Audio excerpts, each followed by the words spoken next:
Muy buenas tardes, me presento, soy Roberto Medina, coordinador del Centro de Investigaciones en Arquitectura de la Universidad de Palermo, y en nombre de la Facultad de Diseño y Comunicación y del mío propio, les doy la bienvenida a todas y todos a esta quinta mesa, la última mesa de diálogos de las terceras jornadas interdisciplinarias de arquitectura en Palermo, que forman parte de la Semana Internacional de Diseño. El Centro de Investigaciones en Arquitectura fue creado por el doctor arquitecto Jorge Sarquís en 2015. En 2022, el centro se incorpora al Instituto de Investigación en Diseño y la primera acción fue crear estas jornadas y al mismo tiempo la línea de investigación 26, Perspectivas Interdisciplinarias en Arquitectura. Ambas están profundamente ligadas con el objetivo de compartir, reflexionar y debatir ideas y experiencias de las jornadas, investigar, difundir y aportar nuevos conocimientos y acciones, la línea de investigación 26. Estas en pos de generar una agenda contemporánea en torno a las múltiples dimensiones de la arquitectura, una agenda pensada para y desde la región. Entendemos que dada la complejidad de los fenómenos abordados, es imposible realizar la tarea desde la perspectiva de un único saber, por lo que el trabajo interdisciplinar es fundamental y es entendido y llevado a cabo como un diálogo entre distintos saberes que a su vez estructuran y ordenan las jornadas. Es así que surgen los diálogos entre arquitectura, proyecto y formación, diálogos entre arquitectura, historia y teoría, entre arquitectura, ambiente y paisaje, entre arquitectura, técnica y profesión, y finalmente los diálogos entre arquitectura, política y sociedad. Este año forman parte de las jornadas más de 80 ponencias y exposiciones magistrales en las que han trabajado 165 académicas, académicos y profesionales de la arquitectura y de otros campos del saber, vinculados a 48 universidades de 15 países de América Latina y Europa. Estas cifras demuestran el inmenso y valioso trabajo que se está realizando en nuestra región en torno a los temas enunciados. El objetivo de las jornadas es también visibilizarlos, internacionalizarlos y generar redes de intercambio y colaboración. Las ponencias se organizan en 10 comisiones, se organizaron desde el lunes pasado hasta hoy a las 14 y a las 16, y para cerrar cada día tuvimos las exposiciones magistrales que integraron 5 mesas de diálogo siempre a las 18. Como eso es habitual, estas terceras jornadas están vinculadas a un número especial de cuadernos del Centro de Estudios en Diseño y Comunicación sobre las temáticas que aquí se tratan, para el cual sigue abierto el llamado hasta el 16 de agosto para el envío de artículos y ensayos. Esta quinta y última mesa aborda los diálogos entre arquitectura, política y sociedad. No quiero continuar sin agradecer sinceramente y especialmente a Reina, a Andrés y Juan Pablo por la generosidad manifiesta en estar hoy aquí. Sabemos del esfuerzo y el trabajo que eso significa. Y agradecer también a Marina Lencinas, la profesora Marina Lencinas, que es moderadora de esta mesa. Marina Lencinas es arquitecta, psicóloga social, profesora titular de Morfología General, Arquitectónica y Urbana en la Facultad de Arquitectura, Diseño y Urbanismo de la Universidad de Buenos Aires. Es profesora titular de Práctica Profesional Supervisada en la Universidad de Palermo y adjunta en Práctica Profesional Asistida en la Facultad de Arquitectura, Diseño y Urbanismo de la Universidad de Buenos Aires.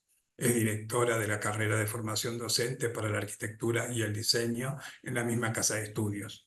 Es directora del proyecto de extensión universitaria UANEX, Entramados a Alfabetización Visual, entre la trama urbana y la trama social. Es presidenta de SEMA, Sociedad de Estudios Morfológicos de la Argentina.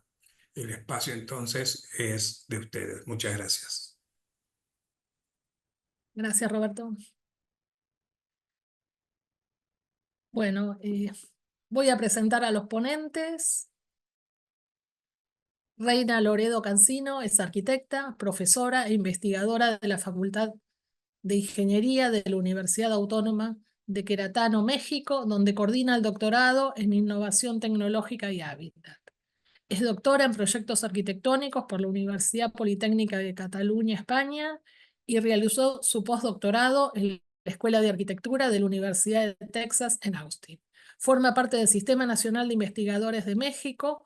Trabaja en la construcción de narrativas decoloniales, interculturales y transculturales para estudios historiográficos de arquitectura y urbanismo en América Latina. Sus trabajos recientes se centran en la incidencia de la explotación y el extractivismo en la configuración urbana de las ciudades latinoamericanas y han sido presentados en foros nacionales e internacionales. Es coeditora con Fernando Luis Lara del libro Apuntes sobre decolonización, arquitectura y ciudad en las Américas y ha sido profesora invitada en posgrados de universidades de Argentina, Ecuador y México. Juan Pablo Negro es arquitecto por la Universidad de Buenos Aires desde el 2003, especialista en planificación urbana y regional en el 2012 y doctorando por la misma casa de estudios. Profesor titular del Taller de Investigación Proyectuar en el Departamento de Arquitectura, Diseño y Urbanismo de la Universidad Nacional de Avellaneda. Profesor adjunto del Centro de Investigaciones Poiesis, Facultad de Arquitectura, Diseño y Urbanismo de la Universidad de Buenos Aires y profesor adjunto de Proyecto Urbano y Proyecto Arquitectónico en la Cátedra Grimberg en la Facultad de Arquitectura, Diseño y Urbanismo de la Universidad de Buenos Aires. Ex profesor asociado en la Cátedra Walter Gropius de la Facultad de Arquitectura, Diseño y Urbanismo de la Universidad de Buenos Aires. Ex subsecretario de Políticas de Suelo y Desarrollo Habitacional en el Ministerio de Hábitat y Desarrollo Territorial de la Nación en el periodo 2020-2023 a cargo del programa Procrear. Ex coordinador de proyectos urbanísticos del Ministerio de Economía y Finanzas Públicas de la Nación en el periodo 2012-2015. Y en estos ámbitos coordinó el proyecto y la construcción de más de 80 desarrollos urbanísticos del programa Procrear y más de 200.000 soluciones habitacionales. Entre 2016 y 2019 fue coordinador de proyectos en el Instituto de Vivienda de la Ciudad y también desarrolla proyectos de vivienda colectiva asociado al estudio ArcTip. Y finalmente el arquitecto Andrés Bortagaray, arquitecto por FADUBA, diploma internacional en Francia, doctor en Geografía y Urbanismo en la Sorbonne Nouvelle, presidente de la Fundación Furban, director para América Latina, Instituto para la Ciudad del Movimiento, director del posgrado en Diseño y Gestión de Ciudades Inteligentes e Inclusivas en FADUBA, profesor a cargo de Movilidad y Transporte en la maestría en Urbanismo de la Facultad de Arquitectura y Urbanismo de la Universidad Nacional de Córdoba y profesor invitado desde el 2015 en el Máster en Desarrollo Urbano y Territorial, Gestión y Transformación de las Ciudades por la Universidad Politécnica de Cataluña y en el programa de formación ejecutiva en políticas públicas en la Universidad Torcuato Di Tella, entre otras actividades docentes. Ex subsecretario de Centralización de Coordinación de Planes Estratégicos, responsable de la puesta en marcha del Consejo, luego director ejecutivo y de Transporte y Tránsito del Gobierno de la Ciudad de Buenos Aires. Jurado de concursos sobre el espacio de la movilidad urbana, Toronto, Montevideo y Buenos Aires, del premio Construir Igualdad de la UNESCO, del concurso a la economía de la Ciudad de Buenos Aires y su impacto sobre el desarrollo económico argentino, entre otros. Integra Urban Forum Hub de UniHabitat y participó como conferencista en la Asociación Internacional de Ciudades Educadoras, dedicado a las políticas públicas, la reflexión, el debate, la docencia y la investigación aplicada en Buenos Aires, en América Latina y en las ciudades en general. Desde el 2022, desde la Cátedra de Movilidad Urbana de la Fundación Franz Japón de la Escuela Superior de Estudios Sociales, desarrolla investigación sobre el espacio público de la movilidad urbana en Tokio, París y Buenos Aires. Bueno, si vamos a comenzar con las exposiciones. Voy a hacer una pequeña síntesis de los abstracts que enviaron para fijar un poco las líneas con las que vamos a estar trabajando. Vamos a comenzar con Reina Loredo Cancino, que va a compartir algunas ideas desde una perspectiva decolonial sobre cómo las formas coordinadas del poder capitalista global avanzan en la reorganización del territorio latinoamericano. Juan Pablo Negro va a compartir sobre la necesidad de reforzar en la enseñanza de la arquitectura la relación con los problemas del hábitat y la formación de cuadros técnicos para la función pública. Y Andrés Bortagaray va a abordar el espacio público de la movilidad en las redes de transporte público, planteando que si bien las calles son el espacio público por excelencia, muchas veces se sacrifican parte de sus funciones para favorecer al automóvil, generando resultados pobres. Propone pensar las calles integralmente, con una visión estructuralista del desarrollo urbano, mejorando la calidad de los espacios y la experiencia de los que se mueven en transporte público. Y va a ilustrar la ponencia con 3 casos: Tokio, París y Buenos Aires. Así que si les vamos a tener entre 20 y 25 minutos cada uno, y si les parece empezamos con Reina.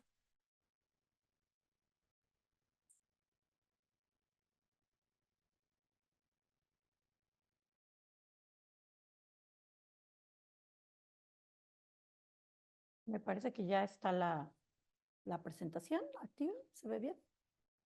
Se ve bien, sí. Estupendo, muy bien. Muchísimas gracias. Bueno, buenas tardes.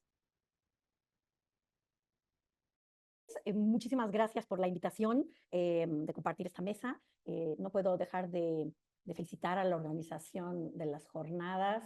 He estado presente en algunas de las otras mesas y bueno, es impactante, ¿no? La convocatoria que han tenido gente de muchos países conversando sobre arquitectura, sobre diseño, sobre ciudad. Me parece muy relevante y me siento muy privilegiada de poder estar aquí hoy con mis compañeros para pues, conversar de la última temática, ¿no? que está planteando las jornadas. Así que muchísimas gracias.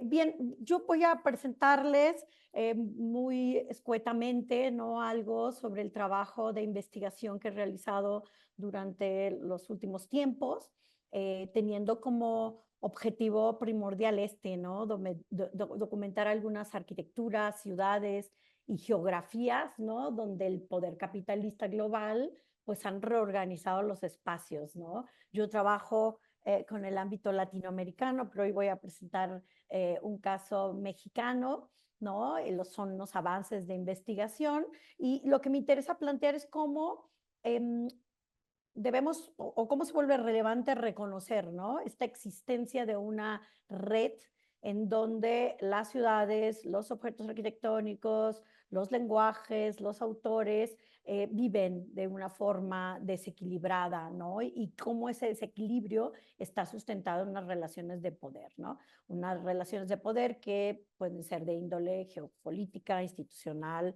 o historiográfica, ¿no? Y utilizaré al extractivismo, ¿no? Como un tema transversal que va a cruzar la presentación y básicamente porque si bien es cierto que el extractivismo y la explotación de recursos y materias primas no son actividades nuevas ni localizadas, ¿no? El hombre durante cientos de años ha comercializado globalmente con los recursos naturales, especialmente con los agrícolas, pero con muchos tipos de recursos. Lo cierto es que Latinoamérica ha tenido un papel como proveedor de recursos muy relevante, ¿no?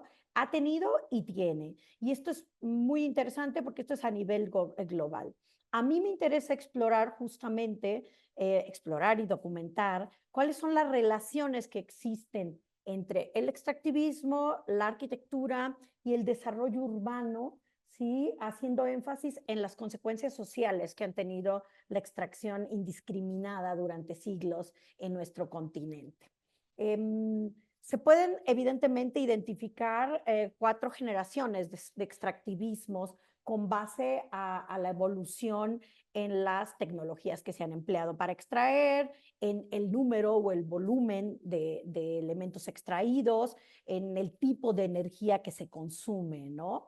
Y evidentemente lo plantea Machado, ¿no? Machado en el 2013, que el extractivismo surge de y con la colonización de América, ¿no? Y que está evidentemente en las raíces geoeconómicas y geopolíticas del capitalismo. En ese sentido, podríamos identificar como primer momento en estas generaciones del extractivismo, pues al periodo colonial, ¿no? Donde la energía que se utiliza para extraer, pues es la energía o la fuerza humana y la fuerza animal.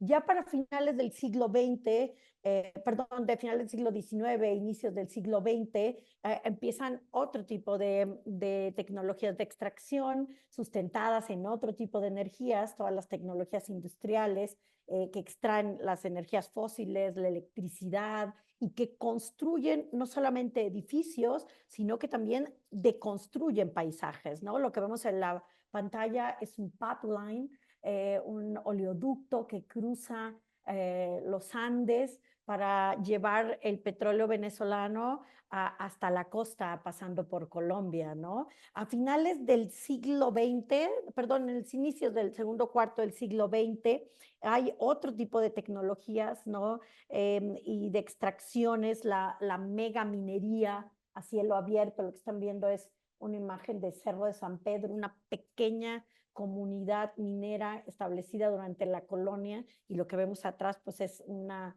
megaminería, un complejo de megaminería abierto de capital canadiense que explota actualmente la minería en este sector, ¿no? La megaminería no es el único de los elementos de extracción, los pozos petroleros en ultramar o los monocultivos genéticamente modificados, ¿no? Son otra de las herramientas. Y ya en el siglo XXI, pues la extracción está representada por tecnologías que consumen gran cantidad de agua, de energía y otros recursos, como podría ser el fracking o la explotación de las arenas bituminosas, ¿no?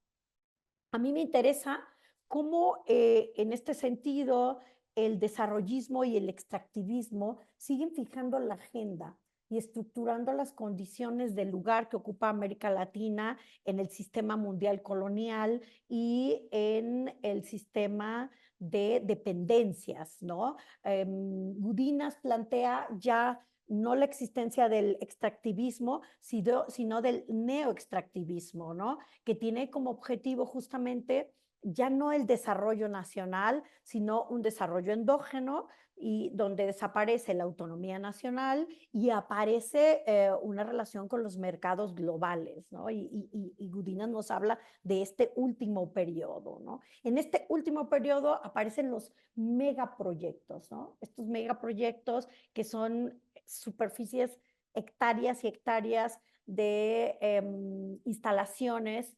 En este caso, lo que estamos viendo en pantalla es una planta tratadora de aguas residuales que está en Hidalgo y que sirve para dotar de agua y de tratamiento de aguas residuales a la gran urbe de la Ciudad de México, ¿no? Estos megaproyectos son construidos generalmente por el Estado, por las corporaciones internacionales, transnacionales. En este caso, este proyecto es vendido como la planta tratadora de aguas residuales más grande de México y de toda Latinoamérica, tecnología japonesa, explotación mexicana, privada, y por supuesto, pues un gran impacto en todas las sociedades que viven alrededor, ¿no? ¿Qué pasa con el agua y el tratamiento de agua y los residuos que emite una planta de tratamiento de esta escala?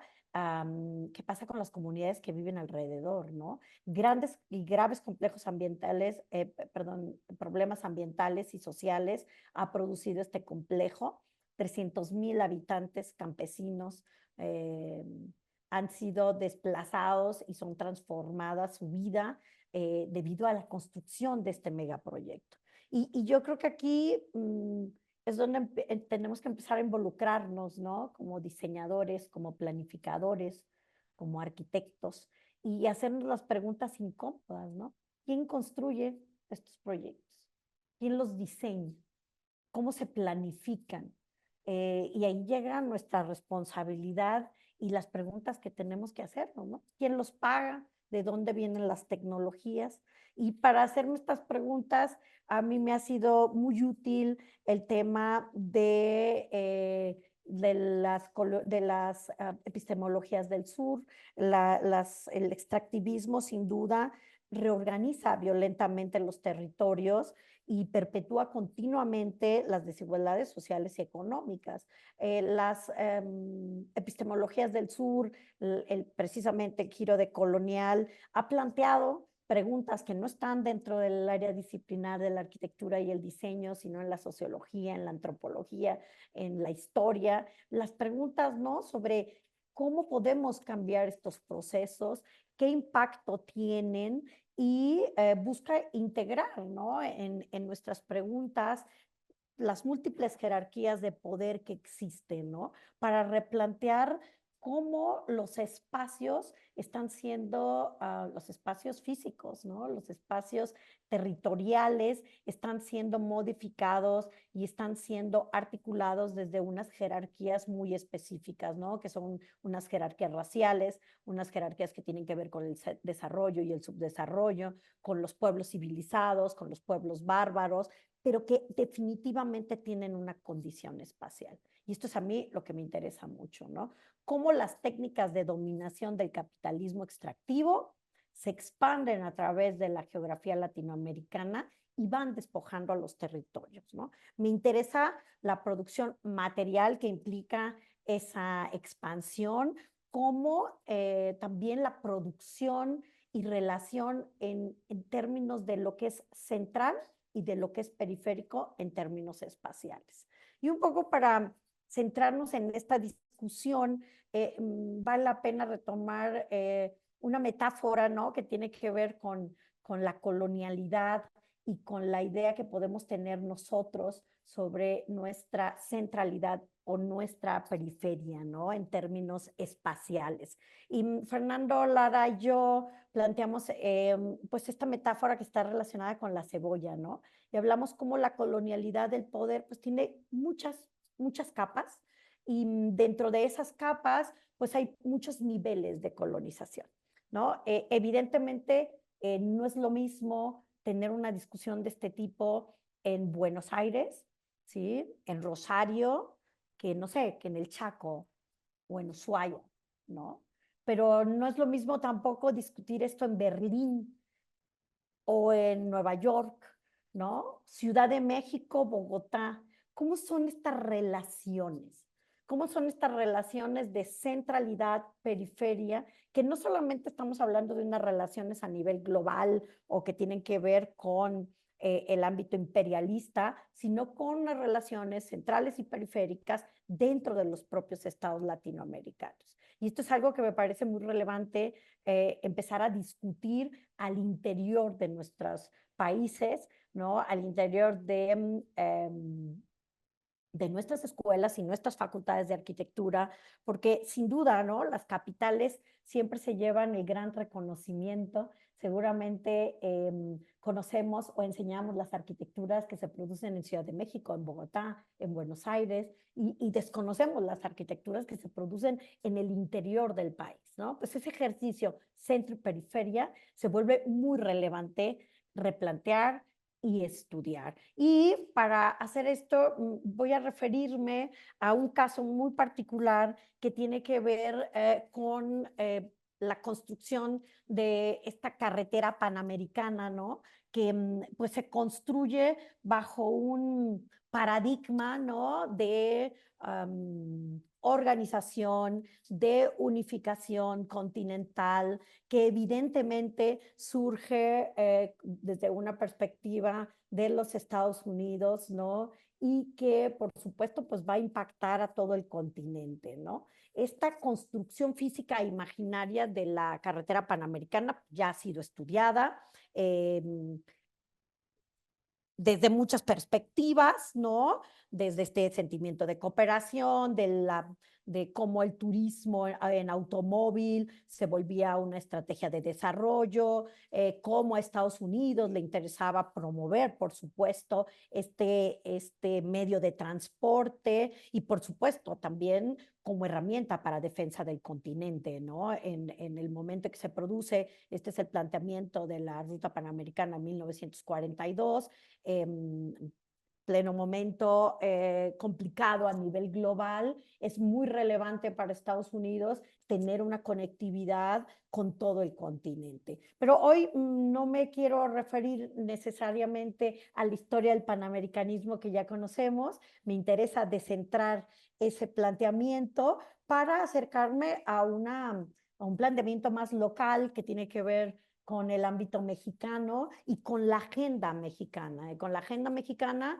que si bien tiene una relación con la norteamericana, pues también va a tener sus propios objetivos, ¿no? Intentaré muy brevemente plantear 3 momentos claves en la historia material y conceptual de esta carretera interamericana, que sería el tramo que va desde Nuevo Laredo en la frontera norte de Estados Unidos hasta la ciudad de Panamá.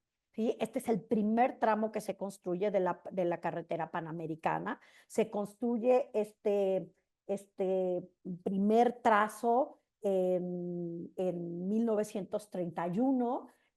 Estados Unidos financia la mayor parte de la construcción de esta carrera, a excepción de 2 tramos, el tramo que pertenece a México y el tramo que pertenece a El Salvador. Fueron los 2 únicos países que construyeron la carretera interamericana con sus propios medios. Este es el trazo original, pero me gustaría referir cómo en 1936 se inaugura el puente internacional Laredo, Texas, Nuevo Laredo, es decir, en la frontera norte de Estados Unidos. Se inaugura y evidentemente se plantea una ruta que, por supuesto, va a tener unos fines muy específicos, ¿no? Esta ruta cruza Tamaulipas, Nuevo León, San Luis Potosí e Hidalgo, a pesar de que es una orografía muy complicada, se hace ese trazo porque en ese trazo existían pues algunas instalaciones de capital norteamericano que había que unir entre el centro del país y el norte del país, desde ingenios azucareros hasta explotaciones petroleras,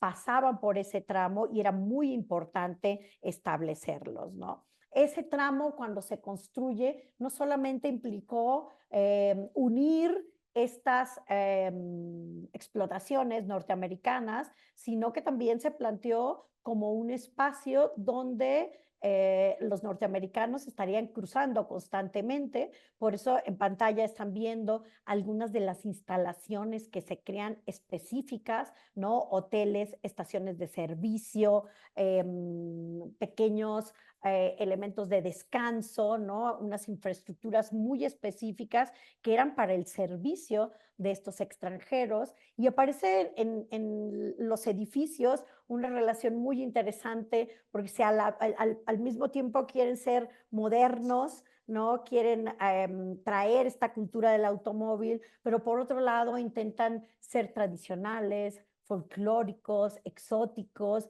y hay una relación compleja entre estas arquitecturas que están al servicio del extranjero, sin duda. Cuando en 1938 Lázaro Cárdenas decreta la expropiación petrolera en México, pues este trozo de la carretera panamericana empieza a perder sentido, ¿no? Las industrias de explotación con fondos extranjeros, no solamente norteamericanos. El petróleo en México hasta el 38 era explotado por holandeses, norteamericanos, franceses, pues pierde todo valor, ¿no? Y surge una ruptura simbólica y material entre México y Estados Unidos, y en realidad la carretera panamericana pierde su sentido, ¿no? Al menos de cara a lo que veía Estados Unidos. Sin embargo, con el inicio de la Segunda Guerra Mundial, Estados Unidos se vio obligado a buscar nuevas fuentes de materias primas y mercados, ¿no? También destinos alternativos para el turismo local, turismo norteamericano, y el New Deal planteó la promoción del turismo en América Latina, ¿no? Era una manera de impulsar el mejoramiento económico en la región y al mismo tiempo, pues era la preparación militar, ¿no? Que necesitaba Estados Unidos para tener contacto con todo el hemisferio, ¿no?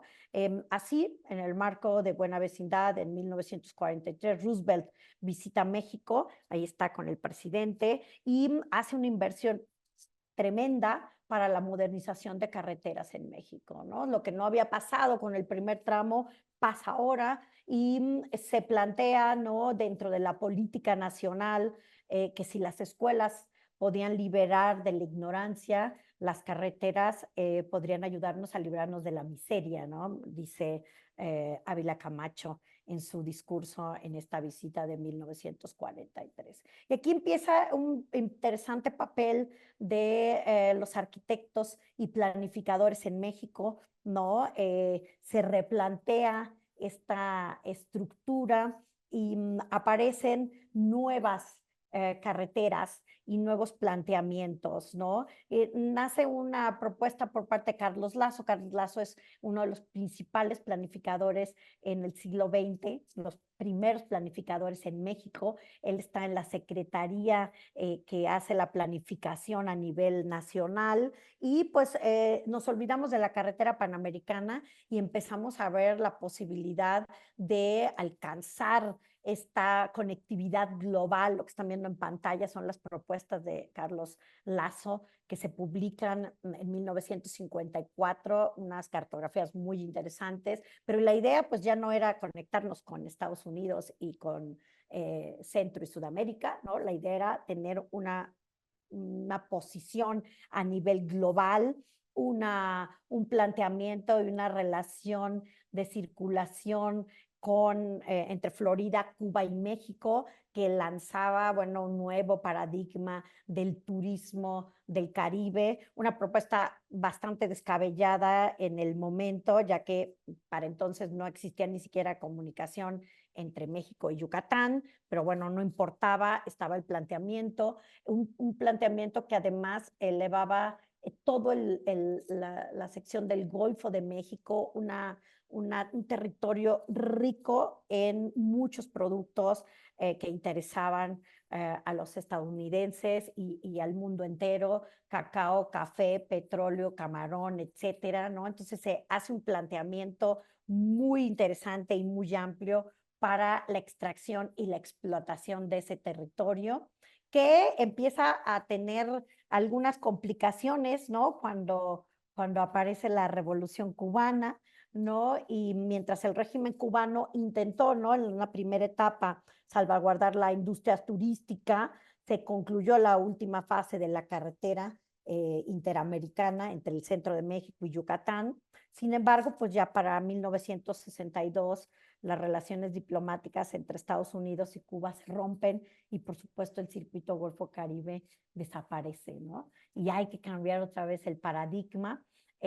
Obviamente no era la única salida que se había planteado, hay una otra alternativa también, esta vez impulsada por los gobiernos del norte del país, y la idea era retomar esto que estoy marcando en pantalla. Era el antiguo Camino Real, es el camino que trazaron los españoles para la extracción de recursos y llevadas al norte del país, y la idea pues era recuperar ese trazo, plantear un nuevo eje central, ¿no? Se mantiene este circuito del Golfo, se crea este circuito pacífico y se crea o se desarrolla en profundidad el eje central que va a conectar el centro del país con el norte de México y el centro del país con Centroamérica.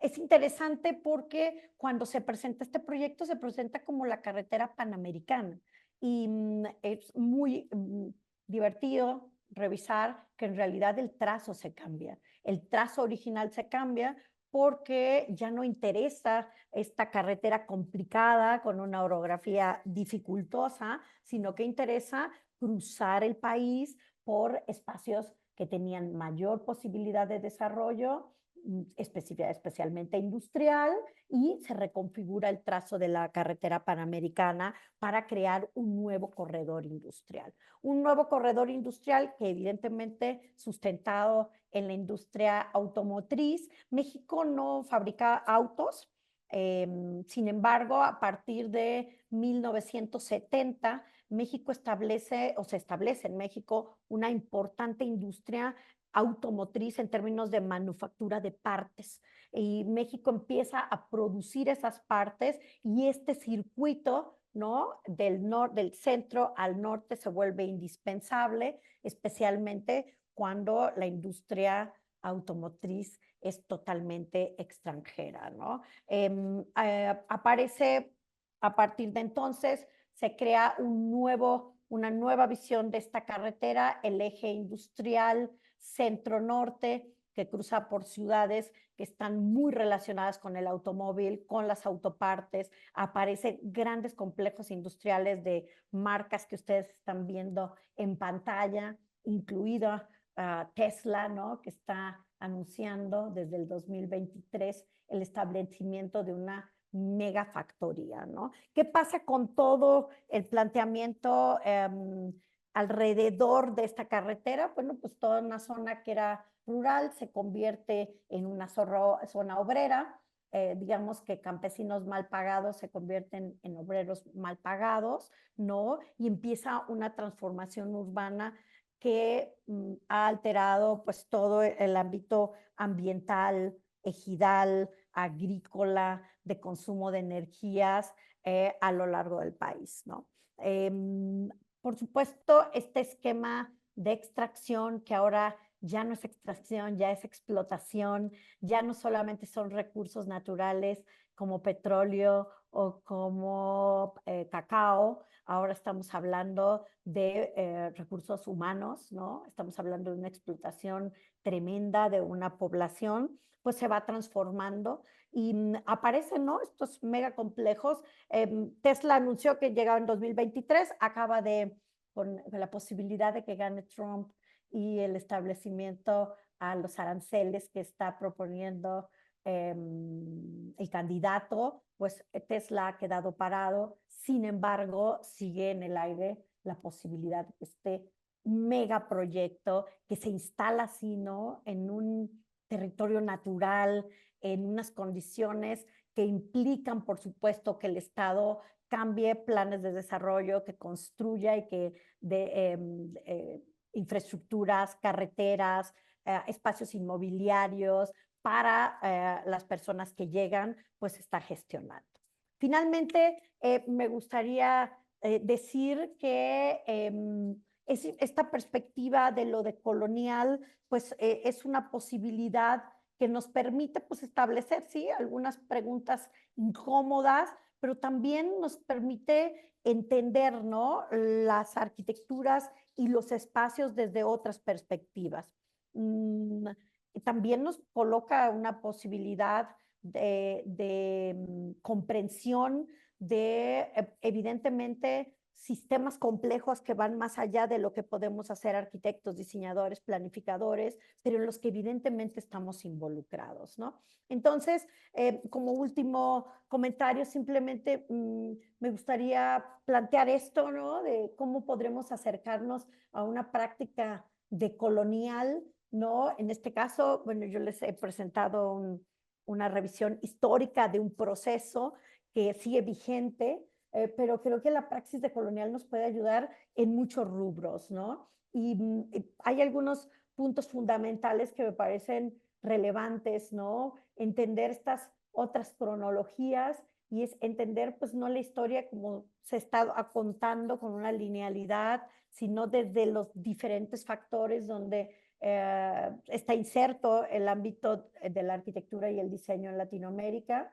establecer otras geografías y cartografías, replantear este concepto de centro y periferia, ¿no? Entender cuál es nuestra posición con la intención de romper esta verticalidad espacial, ¿no? Que siempre nos lleva hacia la capital y siempre deja fuera a los espacios rurales, por ejemplo, o menos urbanizados.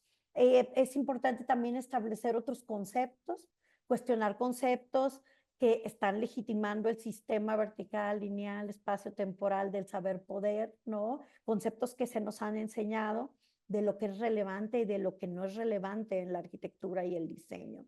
Entender que las relaciones vernacular versus moderno, pues son establecidas desde una genealogía del poder, ¿no? Y que hay que cuestionarlas, replantearlas, ¿no? Preguntarnos por qué estamos en esta categoría de países subdesarrollados, quién lo dice y desde qué punto lo dice. Establecer otros sujetos, ¿no? Cuestionar el canon y su posición hegemónica, ¿no? En términos de clase, de género, de raza, de sexualidad y por supuesto de relación con el entorno y con la naturaleza. Y finalmente, pues me parece que es muy relevante cuestionar y establecer cuál es nuestra posicionalidad como investigadores. Definitivamente, creo yo que hacer arquitectura y hacer investigación sobre arquitectura también puede ser un acto político, ¿no? Y creo que para esto es muy relevante que establezcamos nuestra posición frente a, pues, sucesos, fenómenos que pueden estar muy por encima de nuestra labor como diseñadores, como arquitectos, como arquitectas, pero que también nos involucran. Muchas gracias. Muchas gracias, Reina.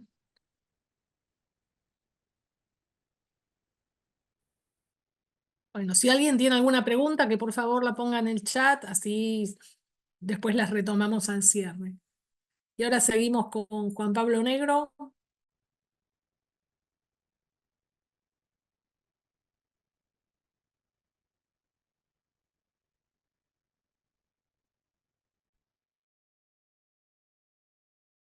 ¿Qué tal? Buenas tardes.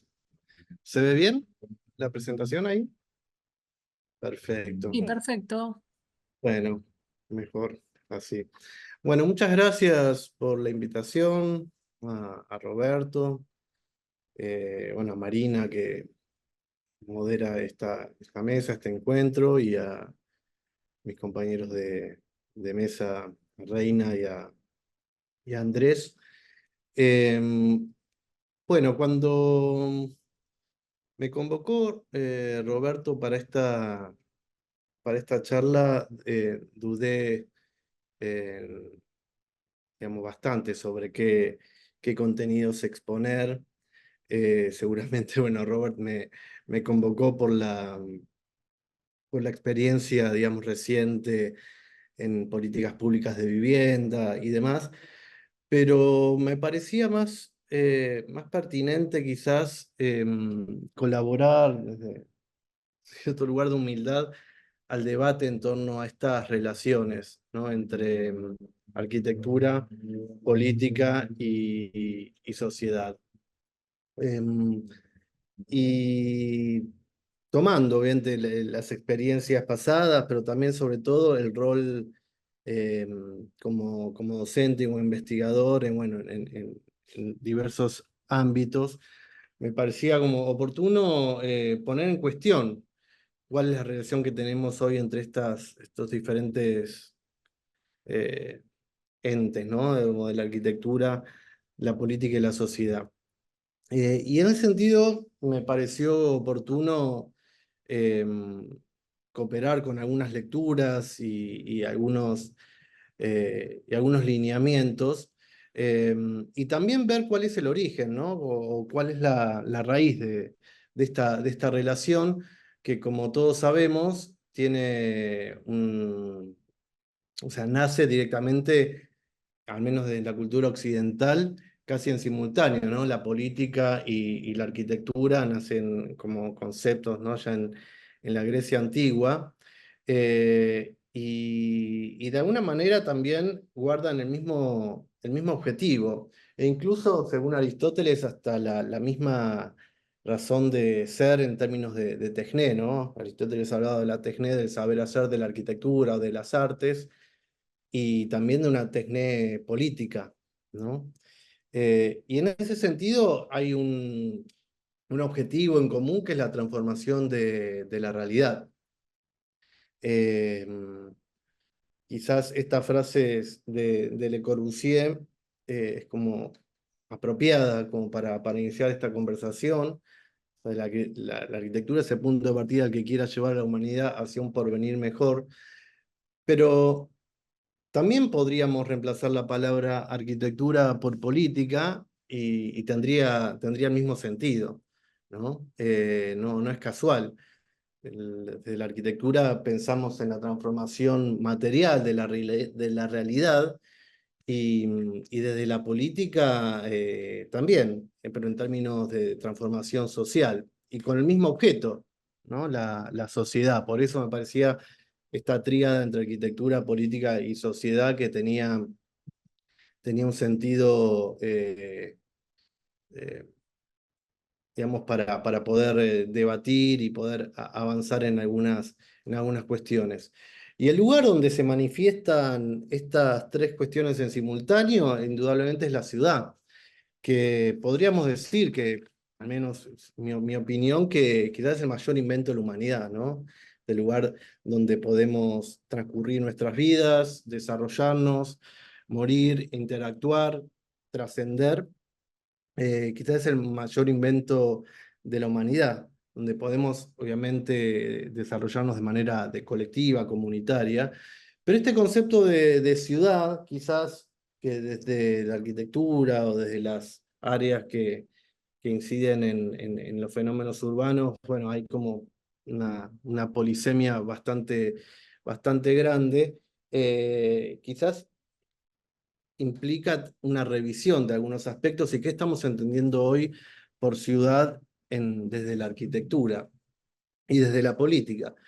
Y en ese sentido me pareció oportuno traer aquí a la discusión a un autor contemporáneo que seguramente conozcan, Pier Vittorio Aureli, que tiene no tiene mucha bibliografía, pero un libro que a mí me resultó como muy interesante, que es la posibilidad de una arquitectura absoluta, que ya tiene un par de años, que nos invita a pensar y a ver cuál es la relación actual entre arquitectura y ciudad. Y vuelve a los griegos, y vuelve a los romanos, vuelve como a la base de la cultura occidental y de la cual deriva, más allá, bueno, de diversas visiones, un poco nuestra noción de arquitectura, nuestra noción de política, y se basa como en estos tres, en realidad, perdón, Aureli menciona a la URSS, la polis y la kiwitas, yo sumo también el oikos. La URSS entendida como la ciudad material, la ciudad construida, la ciudad de las redes, de la infraestructura, quizás lo más análogo a al saber hacer de la arquitectura.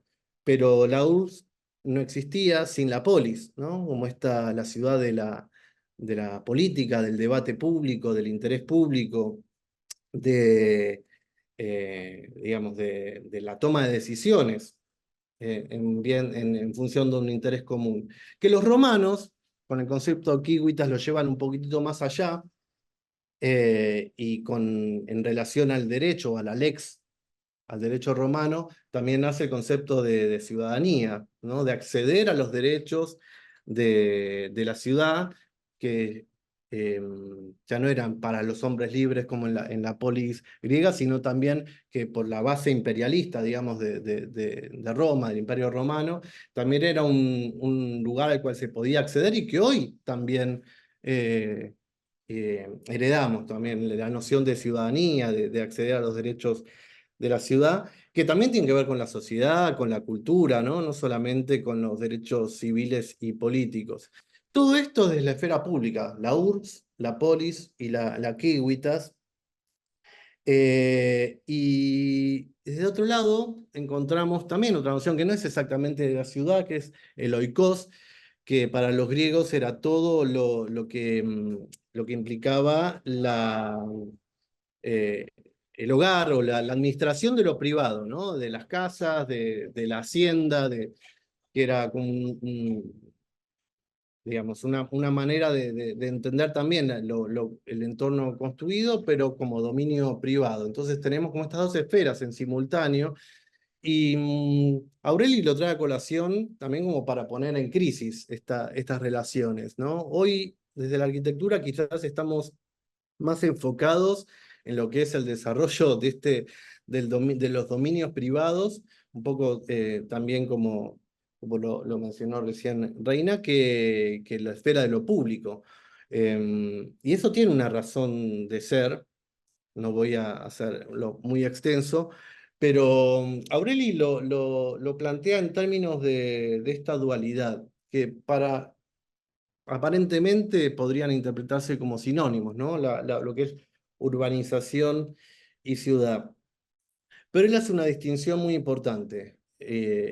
La urbanización entendida como la expansión de las redes de manera repetitiva, de manera indeterminada, y que lleva al infinito, ¿no? Esta manera de ocupar el territorio en base a ciertas reglas y ciertas disposiciones bueno, tienen una voluntad de dominio y que en realidad tienen que ver con esta lógica del oikos. A diferencia de la ciudad, entendida como un ente complejo, con capas yuxtapuestas de sentido, con límites, con diferencias, y con complementariedades y con determinaciones. Quizás las ciudades, no sé, obviamente voy a referirme a Buenos Aires, ¿no? Pero como una ciudad que tiene su valor en la heterogeneidad, en el policentrismo, en que cada barrio tiene su identidad y demás, a medida que crece el proceso precisamente de urbanización, va perdiendo esas características y empieza a reinar la anomia y la falta de estructuración urbana, pero que obviamente esta diferenciación nace primero desde la teoría, y Aureli cita a Cerdá, ¿no? Como los primeros en hablar del concepto de urbanización, bueno, en su célebre Plan para Barcelona de fines del siglo XIX, donde, bueno, esta lógica de expansión mediante una trama muy rigurosa en sus dimensiones, en sus usos, que obviamente terminó siendo muy exitosa, una mirada cientificista, pero que también tuvo réplicas en esta cosmovisión, ¿no? de urbanización desde otros movimientos. O sea, a la derecha vemos el ejemplo de la ciudad vertical de Hilbersheimer del 25, esta ciudad repetitiva, anómica,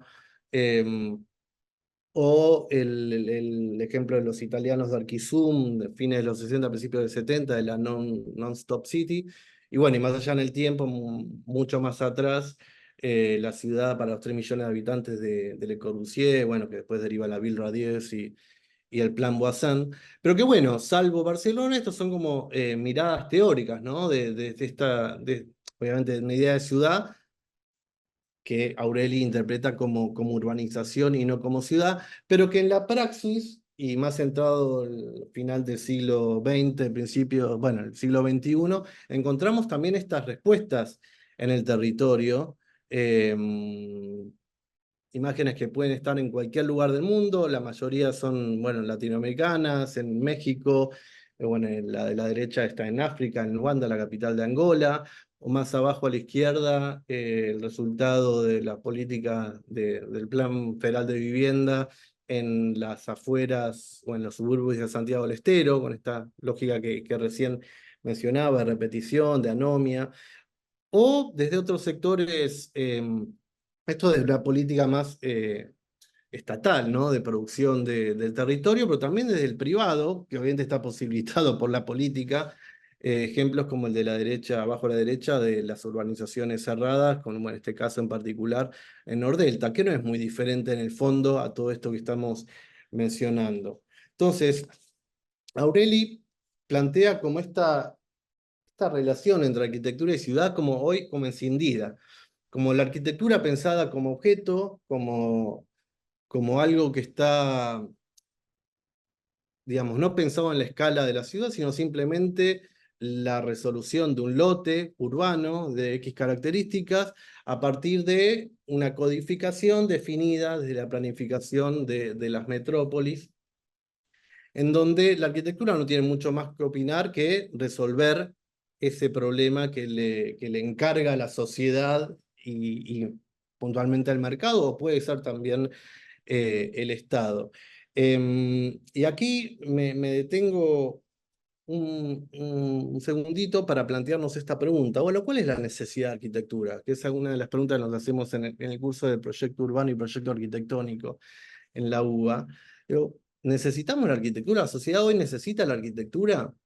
¿O es simplemente una herramienta del mercado y en algunos casos, desde la gestión pública, cuando se posibilita, digamos, desde un Estado activo, la posibilidad de intervenir en el territorio de manera directa?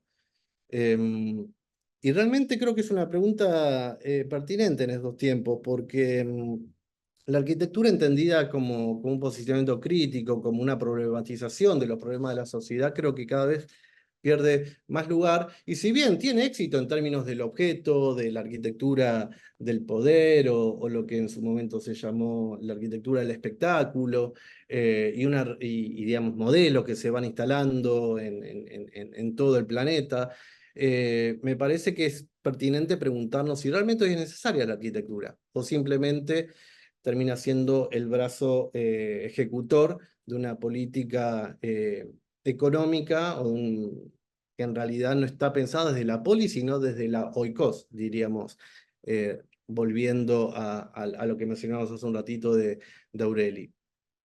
Y aquí, perdón, pero traigo a dos filósofos que quizás quedan lejanos en el tiempo, pero que me parece que nos aportan a algún tipo de lectura para reinterpretar o entender el poder que realmente tiene la arquitectura y cómo se relaciona con el poder y con la política.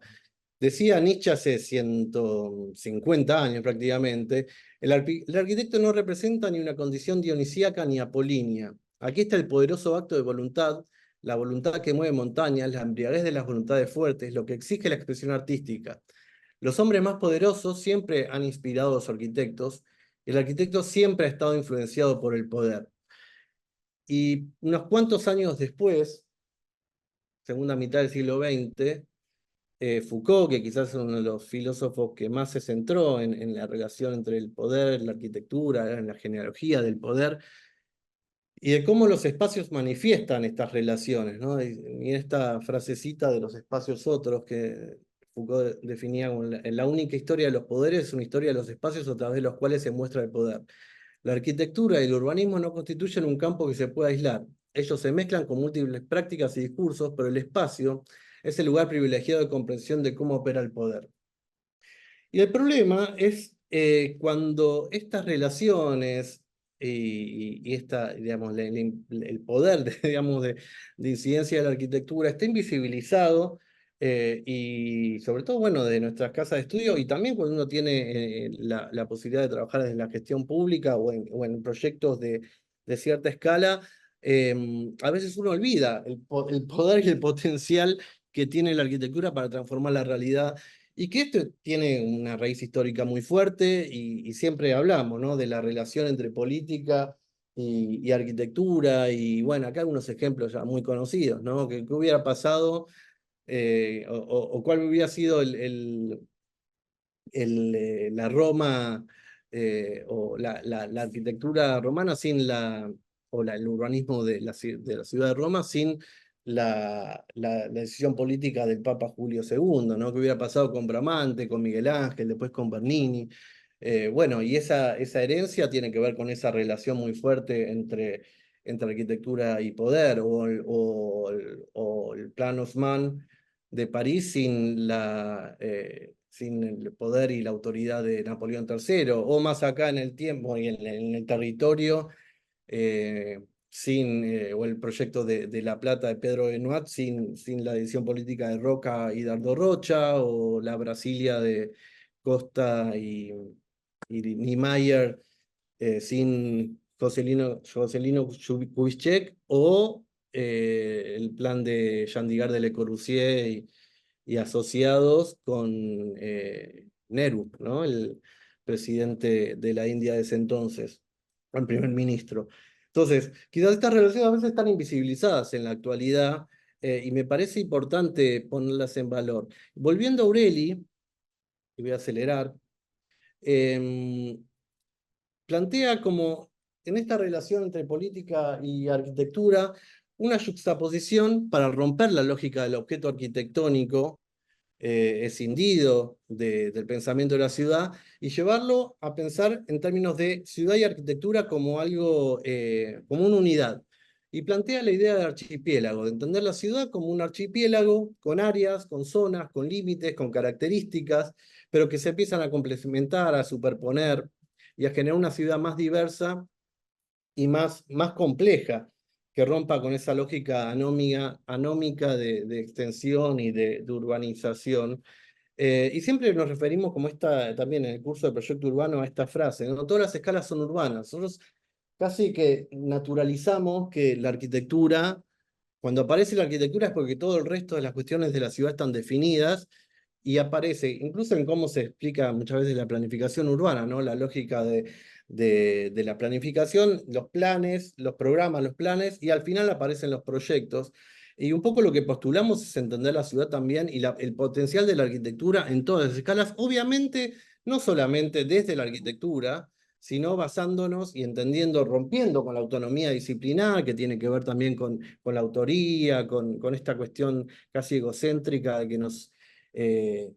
que bueno, estamos formados, ¿no? del sujeto creador, y pensando más en términos de heteronomía, de relaciones con otras áreas, y de aprender desde, obviamente, con el brazo ejecutor de la arquitectura, con el saber hacer de la arquitectura, pero cargarnos de los insumos que nos brinda la sociedad, desde la antropología, la sociología, bueno, las ciencias sociales, la política, la economía, para poder, digamos, actuar con responsabilidad frente a esto que implica. Bueno, esto que hablaba recién, ¿no? Romper con la lógica de asignatura y con la firma de autor de la arquitectura o de estos planes, como veíamos recién, y empezar a pensar en términos de autoría colectiva. Creo que esto es importante también en las casas de estudio, que quizás desde la gestión pública esta autoridad colectiva, precisamente porque uno forma parte de instituciones, queda un poco más clara, pero sigue estando, ¿no? Esta cuestión del egocentrismo de nuestra disciplina, que tiene como una razón de ser y un conocimiento específico que es lo formal. No es la única de las disciplinas que intervienen en la ciudad, quizás la que interviene más fuertemente, porque obviamente también está la ingeniería, que tiene la posibilidad de pensar en términos de forma. Y la forma que después es la que constituye realidades y potencia situaciones o limita situaciones. Pero yo invito a repensar, y esto también lo plantea Aureli, en el poder de transformación que tiene la arquitectura en ese sentido, si nos damos la posibilidad de pensar en términos complejos e integrales.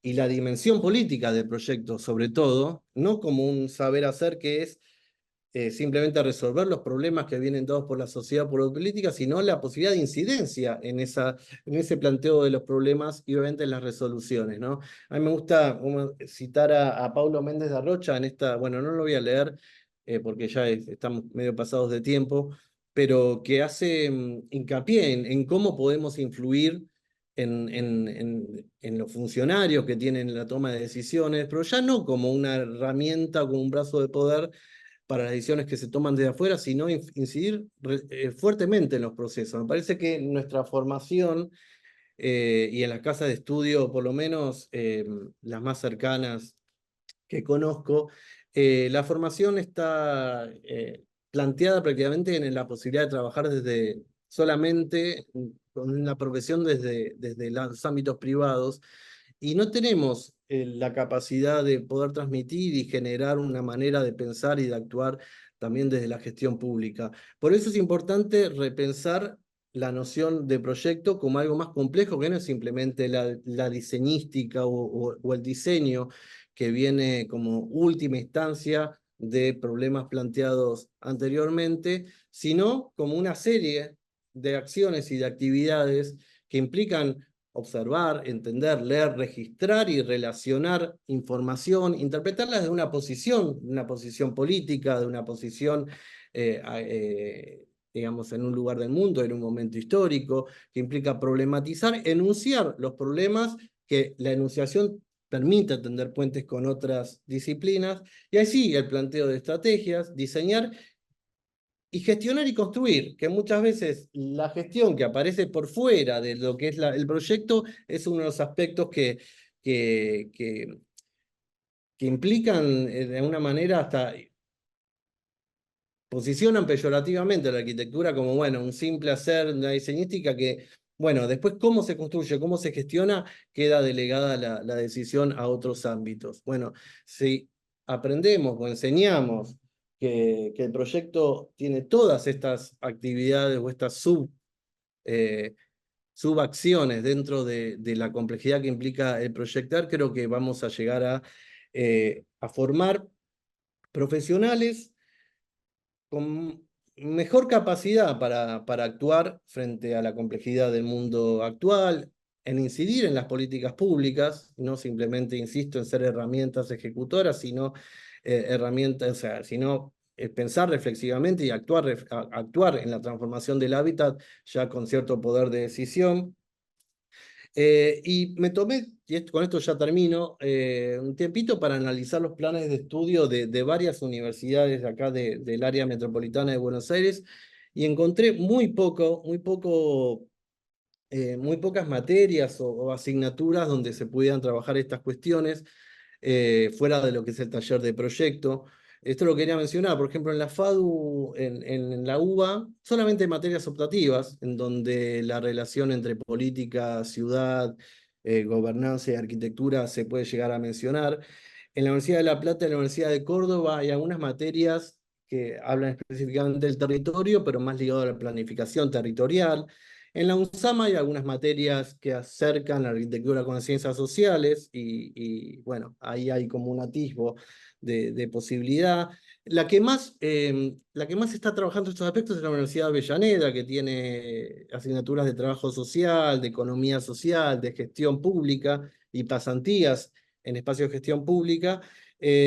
No así, por ejemplo, la Universidad de La Matanza, pues esto no es una cuestión solamente de universidades públicas o privadas, porque en la Universidad de Palermo, en la Universidad de Belgrano, no vi en las asignaturas, quizás sí en el plan de estudios más metido, digamos, en las materias puede llegar a ver posibilidades de instalar este tema dentro de la currícula de grado, y por sobre todas cosas la importancia de tener un Estado desarrollador, en el sentido de intervención, pero no de una intervención digamos, desordenada, como veíamos recién unos ejemplos, que simplemente una visión viviendista o de reproducción de objetos en el territorio, sino de planificación e intervención real para una ciudad más justa e integrada.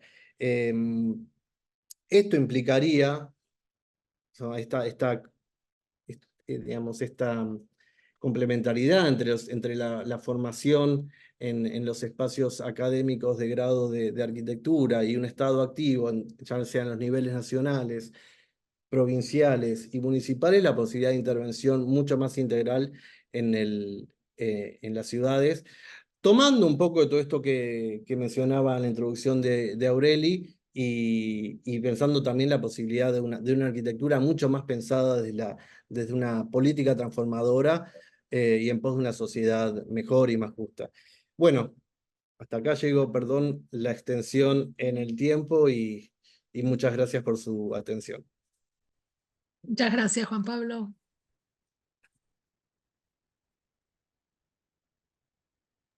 Bueno, y seguimos con Andrés Bortagaray. Dale, bueno, muchas gracias. Gracias también a Reina y a Juan Pablo por por las exposiciones anteriores. Voy a ver si puedo compartir la pantalla. Un minutillo, por favor.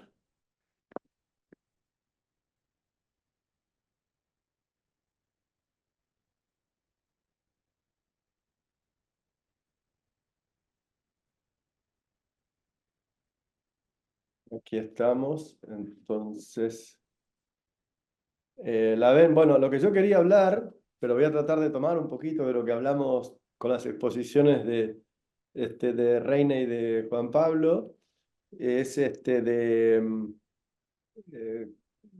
¿qué relación podemos tomar? Hablamos del extractivismo, hablamos de la necesidad de arquitectura, y yo quiero hablar un poco del espacio de la movilidad, que tiene por un lado una gran relación con la arquitectura, y por el otro lado con con con perdón que no estaba poniendo bien la diapositiva, con el espacio urbano en la ciudad, ¿no? Y me quería referir un poquito a eso. Y entonces, bueno, una primera cosa, como leía en el abstracto al principio, tiene que ver con, en el espacio de la movilidad, lo primero que viene a la cabeza son las calles, ¿no? Porque las calles, de hecho, bueno, son el 80% del espacio público en la ciudad, son el estructurador del crecimiento urbano, son un lugar también de intercambio de mercados, de transacciones, de comercios formales e informales, mercados de distinto tipo, de articulación entre lo público y lo privado, de escurrimiento del agua y también un rol muy importante en las infraestructuras y también de circulación de autos, ¿no? Pero muchas veces, por decisiones que se han tomado en la forma que desarrollamos nuestras ciudades, dejamos que todo se dedicara a la circulación en auto, un poco en detrimento de todas las otras funciones, ¿no? Esta imagen es de San Pablo y forma parte, bueno, de Nelson Kohn, que es un fotógrafo de San Pablo, forma parte de una publicación que habíamos hecho sobre las calles de América Latina, y obviamente que es una forma de hacer ciudad de la que tenemos muchos exponentes en todas nuestras ciudades y que es altamente demandante de energía, ¿no? Frente a eso, se fueron tomando decisiones, por ejemplo en Curitiba, que es muy conocido, el primer sistema que hicieron del precedente del BRT, y tuvo que ver, por un lado, con una idea urbana bien articulada, por supuesto. Curitiba y Brasilia tienen más o menos la misma cantidad de habitantes, el mismo nivel socioeconómico, y dos tipos de organización urbana diametralmente opuestas, ¿no? Pero también tiene que ver con una respuesta que se había dado a un programa del gobierno federal de Brasil a mediados de la década del 70, con la primera crisis del petróleo. Entonces, una buena solución urbana tenía que ver también con una respuesta a una crisis de energía, ¿no? Que después fue llevado, después de tratar de solucionar en las ciudades, todavía se sigue haciendo, una forma de resolver los problemas de circulación ampliando carriles, que como saben, Manford había dicho que resolver los problemas de congestión ampliando carriles es como resolver la obesidad ampliando el tamaño del cinturón. O sea, no resuelve nada, pero a pesar de eso, muchas ciudades lo siguen haciendo, ¿no? Entonces, otros empezaron, en vez de ampliar carriles, a seguir, como en Curitiba, dando preferencias de otro tipo a la circulación y en algunos casos con buena calidad urbana también, como en este caso de la Avenida Jiménez en Bogotá, con un proyecto de Rogerio Salmona, ¿no? Y después, bueno, en otras ciudades, este era un número especial que habíamos hecho de la revista Arquis, reconvirtiendo espacios que eran totalmente del automóvil y del petróleo, en otro tipo de uso, como un caso peatonal, como en Seúl, o como muchos de ustedes conocen, esta avenida expresa en Cheonggyecheon, en Seúl también, que tenía más de 100.000 autos por día. La demolieron y recuperaron un espacio público que estaba debajo, ¿no? Y bueno, como ustedes saben también, no era solamente de calle, sino en otras ciudades con otras características topográficas, también buscando nuevas soluciones, apelando a otras tecnologías, ¿no? Pero bueno, hay un desafío tanto a nivel urbano como a nivel arquitectónico, cuando se representan los cruces, ¿no? Este es un colega francés que intentó que no haya solamente una representación estática, como muchas veces hay cuando se cruzan dos vías de circulación, sino que haya una dinámica que muestra cuando van los autos y cuando van los peatones en distintos momentos, ¿no? Y que tener esta idea cultural de la representación, bueno, puede ayudar también a encontrar mejores soluciones, ¿no? Y bueno, por supuesto que intervienen acá también cuestiones de salud. ¿Ustedes están viendo una diapositiva que habla de la velocidad, por casualidad? Ok, entonces quiere decir que vamos bien, pero que no estoy pasando la pantalla equivocada. Pero bueno, ustedes saben que hay una cosa muy Se simple. Sí, ¿eh? ve bien, pero quizás si pones F5 para que se vea en toda la pantalla, mejor. Vale. Pues está viendo el PowerPoint, digamos. Sí, pero mira, a Ahí, ver, ahí al lado, justo dos más. Ahí, ahí ahí. ustedes ven la pantalla completa. Perfecto, sí, Sí. sí. Ahora sí. Ok, bueno, mejor, me lo guardé para el final. Gracias, gracias por el comentario. Una cosa que es muy simple, ¿no? Que es una decisión política en el fondo, que es cuál es la velocidad a la que se pretende que se hagan los desplazamientos en la ciudad. Si uno quiere ir a 100 por hora, trata de hacer estas autopistas que rompen todo, que tienen un tajo urbano profundísimo, un alto consumo, problemas con la seguridad vial, pero generalmente además terminan en grandes atascamientos. Si uno lo lleva a 50, como muchas ciudades en el mundo, baja drásticamente, y si la lleva a 30, finalmente todos, aunque parezca paradójico, circulamos más rápido, con más seguridad y también mucha más seguridad para peatones y ciclistas. Para que ustedes sepan, el transporte público, por ejemplo, en la avenida Córdoba, va a 17 kilómetros y medio por hora en los que tiene realmente separados, con separación física, y a 8 kilómetros en una avenida normal. O sea que tener 30 de máxima para la mayor parte de la gente es un mucho mejor desplazamiento. Después, bueno, también eso tiene que ver con cómo organizamos los estacionamientos y si los usamos como una forma también de proteger más a los peatones. Y bueno, acá en Barcelona también están las motos en la vereda, pero no deberían estar, pero la vereda sí que tendría que ser para los peatones, pero es una forma también de reducir la velocidad. Acá se ve también el máximo de 30 que está marcado, ¿no?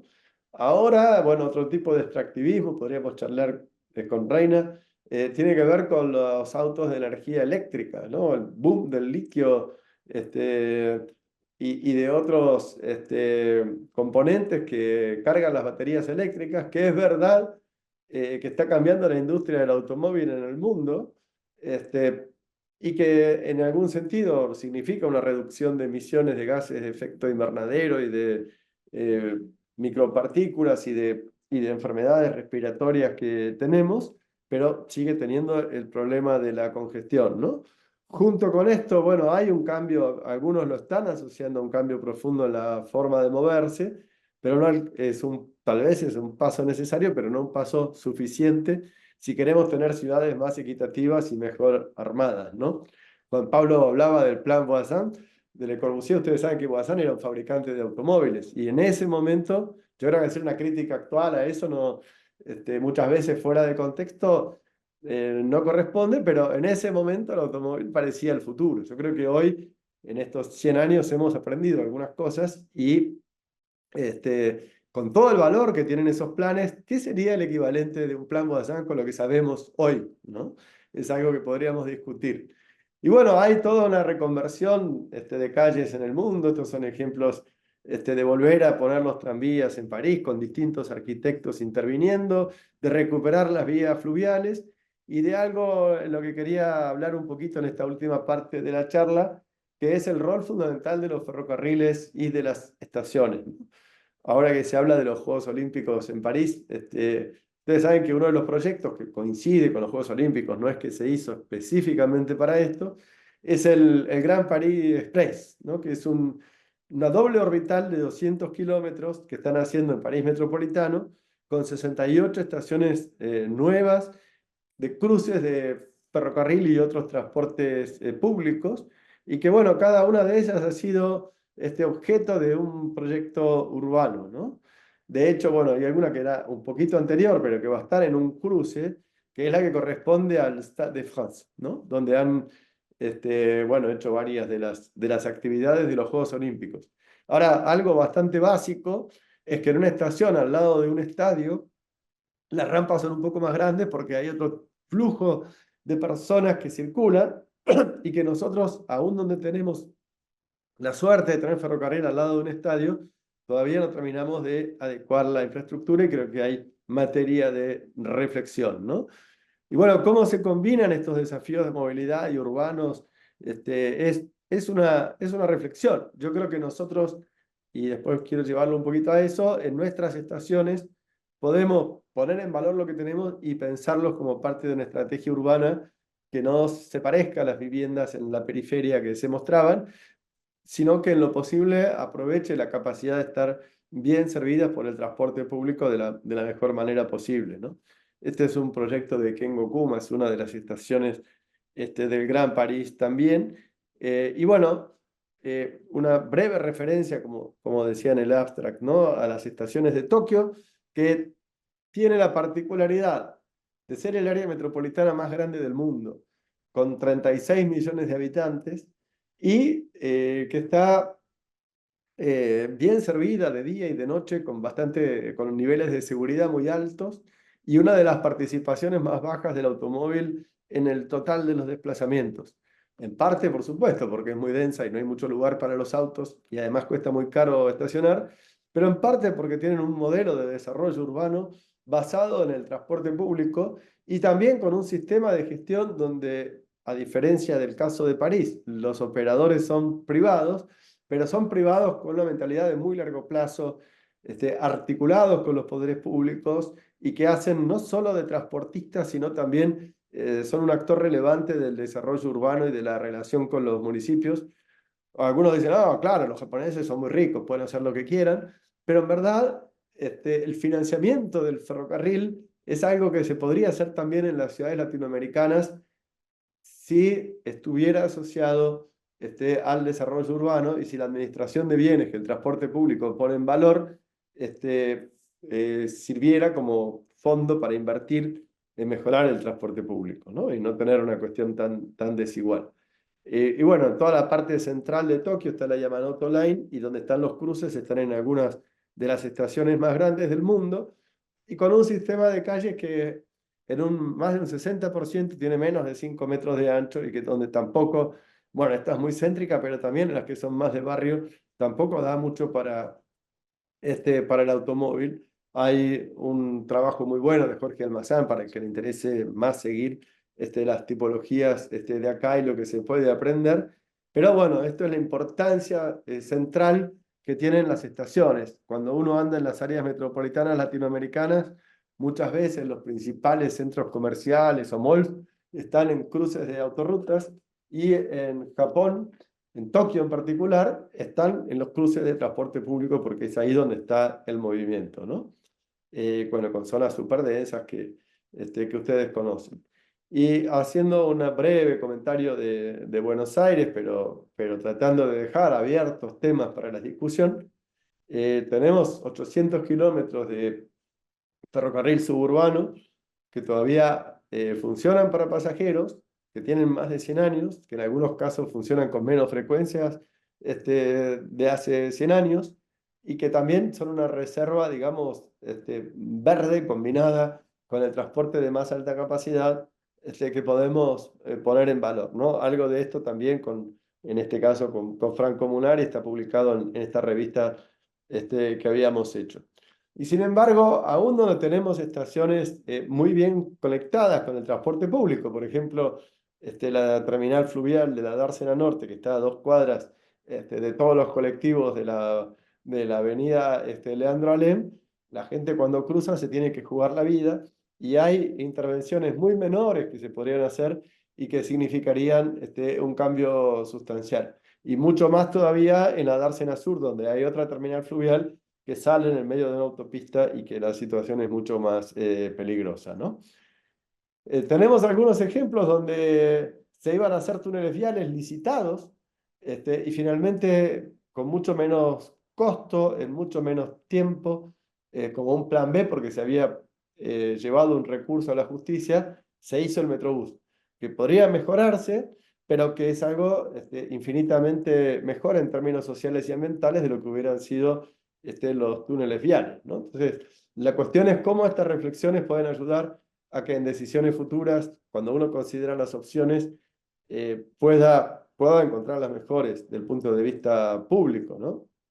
Y ahora, para cerrar con algo que está en discusión actualmente, al lado de la ciudad universitaria de Núñez, donde está la FADU, donde está Exactas, donde van 40.000 estudiantes todos los días, es muy difícil llegar Perdón que no sé cómo parar esta llamada. Eh, Espero que no me vuelvan a llamar ahora, porque ya termino. Pero ya está saturada las horas de entrada y de salida, como se puede ver acá en el Google. Y acá, digamos, hay en la hora pico que no entra un auto más y sin embargo hay un proyecto para construir un nuevo distribuidor que realmente no resolvería las cosas. Entonces creo que estamos al lado, además de la cancha de River, que la ampliaron en 20.000 lugares, la capacidad del estadio, que va a ser sede de la final de la Copa Libertadores este año, de la Copa América en el 2018 y de la Copa del Mundo en el 2030. Entonces creo que tenemos en esta reflexión sobre el espacio de la movilidad en un lugar muy importante para el estudio de la arquitectura y de otras disciplinas en la Argentina, una materia de reflexión para ver cómo hacemos del espacio de la movilidad algo que justifique un poco más lo que decía Juan Pablo de la necesidad de la arquitectura metida también a contribuir a este tipo de reflexiones. Así que nada, es eso y muchas gracias.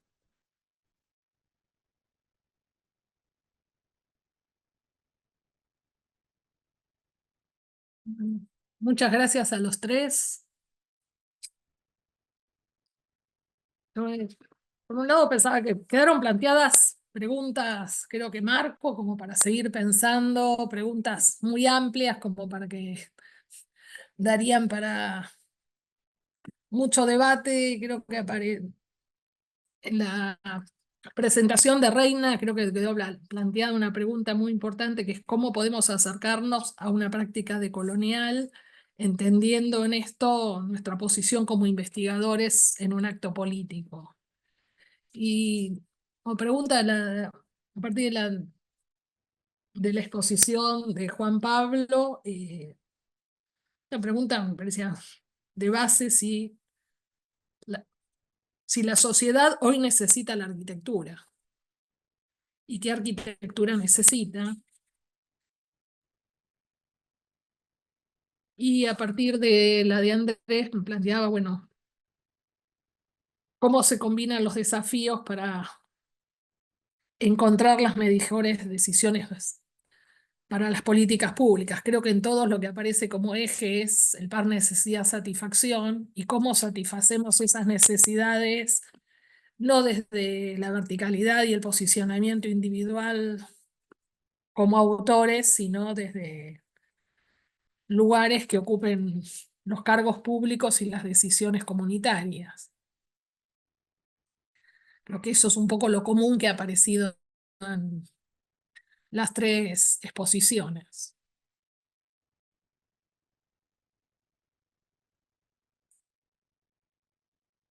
Yo no sé si el público tiene ganas de preguntar algo, intervenir, si quieren poner en el chat alguna pregunta, si quieren especificar para quién de los panelistas es.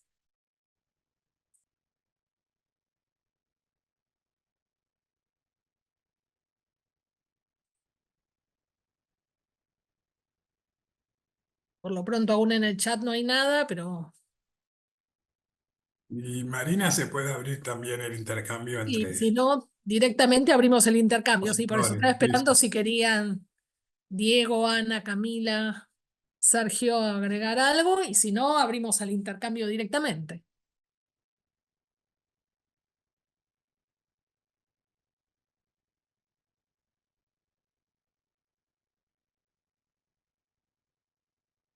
¿Alguno que quiera preguntarle algo a uno de los compañeros panelistas?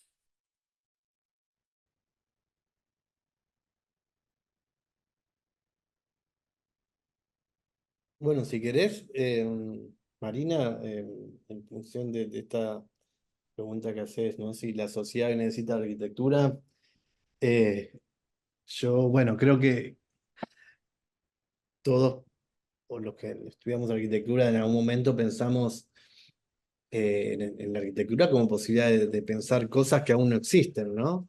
O sea, las cosas, lo lindo de proyectar es es una de las cosas lindas, es pensar cosas que todavía no existen y que le pueden cambiar la vida a la gente. Y creo que en un país, bueno, pero esto se puede extender a casi todo el globo, ¿no? Donde hay unas necesidades en términos de hábitat y de acceso al derecho a la ciudad. Em, Siempre repetimos, en Argentina existe un déficit de más de 3 millones de viviendas que no se resuelve solamente de la producción estatal, obviamente, sino generando políticas a largo plazo donde intervengan todos los sectores de la sociedad. Bueno, ahí hay muchísimo para hacer. Hoy altísimo, la mayoría de las construcciones de vivienda, de hábitat, la mayoría no intervienen arquitectos y arquitectas, ¿no? Me parece que por eso yo insisto en que hay un problema en nuestra formación, quizás muy asociada o que nació como casi como desde el mecenazgo, de una disciplina más ligada como a las necesidades de las aristocracias o de las burguesías de cada momento histórico y cada lugar.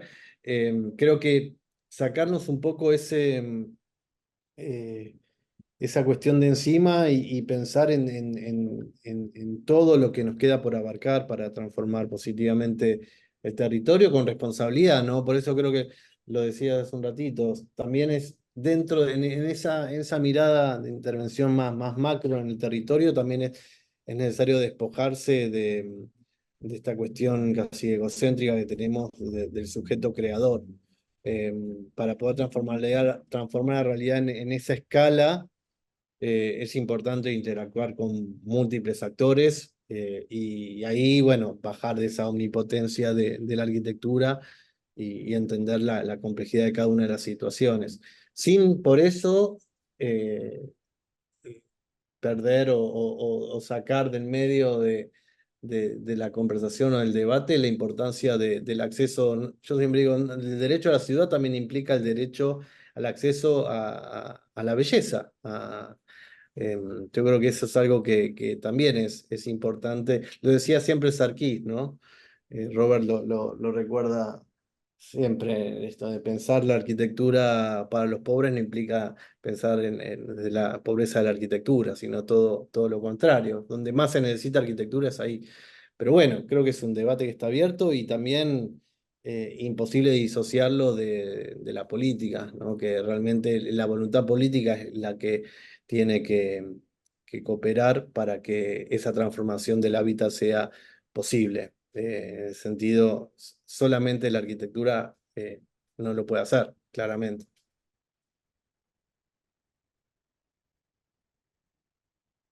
Reina, ahí estás levantando la mano, te escuchamos.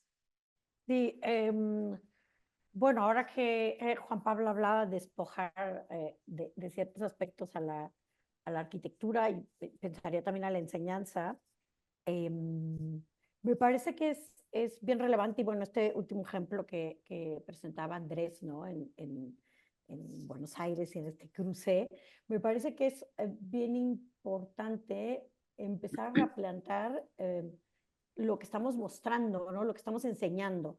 A mí me parece que estamos todavía como condicionados o estamos enseñando arquitectura desde una posición desarrollista, ¿no? Donde hay que hacer proyectos, grandes proyectos. No sé, Andrés presentaba algunas intervenciones que son no macro proyectos, sino intervenciones menores que pueden transformar realmente. Evidentemente hay unos que requieren unas macrocirugías, pero yo creería que ya habría que empezar a repensar esta idea de siempre crear, siempre construir más, siempre hacer el proyecto más grande, ¿no? Y entender otras condicionantes.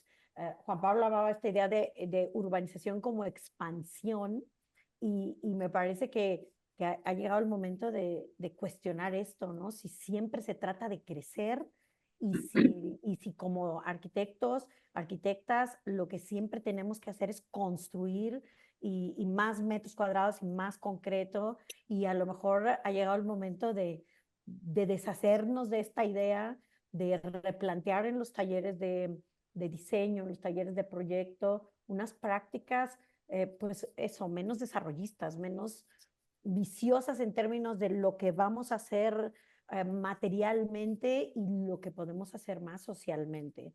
Entonces, me parece que hay que deconstruir esto, hay que repensar cómo enseñamos arquitectura sin tener que hacer más arquitectura más grande, más proyectos y entender lo que está pasando, ¿no?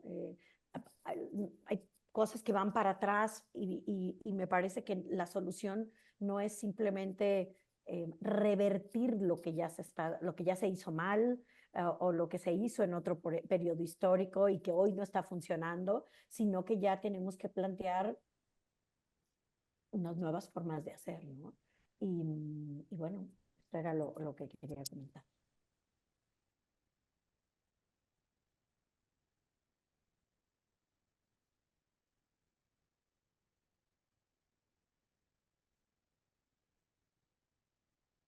¿Vos, Andrés, querés agregar algo? Sí, no, estoy de acuerdo con los comentarios. Creo que sí, que es importante que podamos pensar el modelo de desarrollo en el que estamos y que esa reflexión es necesaria y que frente a la pregunta de la necesidad de la arquitectura, creo que también podemos decir la necesidad de qué arquitectura.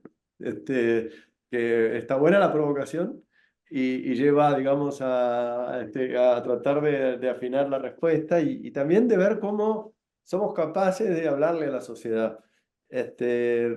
Cómo, o sea, digamos, podemos agravar los problemas o podemos mejorarlos, pero sí como nos planteamos esos debates, me parece que es muy importante y viernes a la noche a esta hora no quiero agregar mucho más, salvo si hay alguna pregunta, pero queda eso del debate.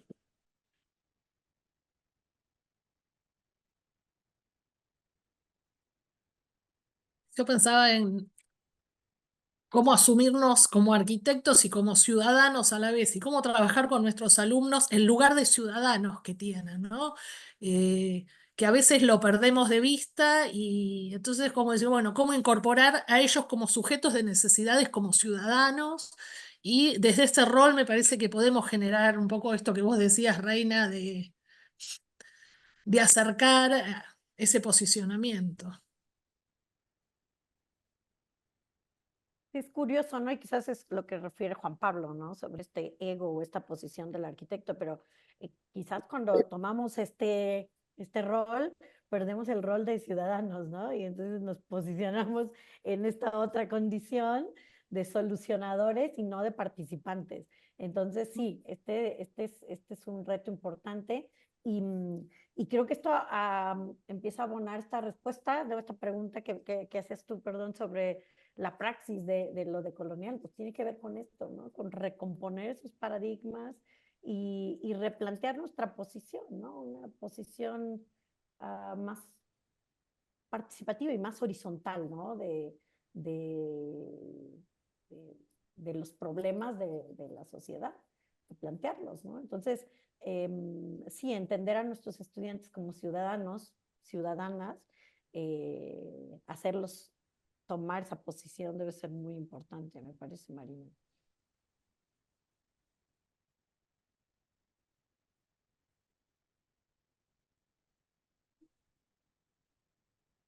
Bueno, si no hay más comentarios, dejamos acá.